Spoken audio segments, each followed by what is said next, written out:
প্রচণ্ড তাপদাহে বিপর্যস্ত খুলনার জনজীবনে দীর্ঘতম অপেক্ষার পর আজ সোমবার অবশেষে দেখা দিল স্বস্তির বৃষ্টি।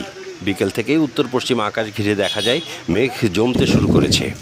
বাতাসের ঝাপটাও ছিল অনবরত। সন্ধ্যা 6টার দিকে দু এক ফোঁটা বৃষ্টি ঝরলেও তখনও বাতাসের ধুলোর ঝড়। মানুষ ছুটে চলেছে নিরাপদ আশ্রয়ের দিকে। সোয়া 6টার দিকে ছোট ছোট বজ্রপাতের মধ্য দিয়ে ধীরে ধীরে শুরু হয় বৃষ্টি।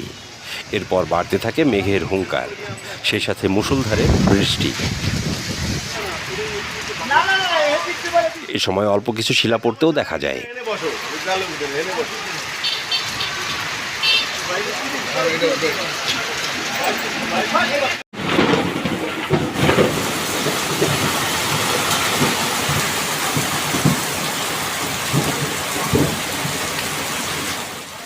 সন্ধ্যা 7টার পর থেকে বজ্রপাত ও বৃষ্টির পরিমাণ কমে আসতে থাকে। টানা 1 ঘন্টা 20 মিনিট পর সন্ধ্যা 7টা 40 মিনিটে বৃষ্টি পড়া পুরোপুরি বন্ধ হলেও রাত 9টা থেকে আবারও বৃষ্টি পড়তে দেখা যায়। আবহাওয়া অধিদপ্তরের সূত্র মতে বৃষ্টি চলে আসায় আগামী 1 সপ্তাহ তাপমাত্রা আর বাড়ার সম্ভাবনা নেই। বিচ্ছিন্নভাবে এই 1 সপ্তাহ সারা দেশে বৃষ্টিসহ বজ্রপাতের সম্ভাবনা আছে। 1 সপ্তাহ পরে তাপমাত্রা কিছুটা বাড়তে পারে, তবে তা সাম্প্রতিক সময়ের মতো তীব্র হবে না বলেও জানা যায়।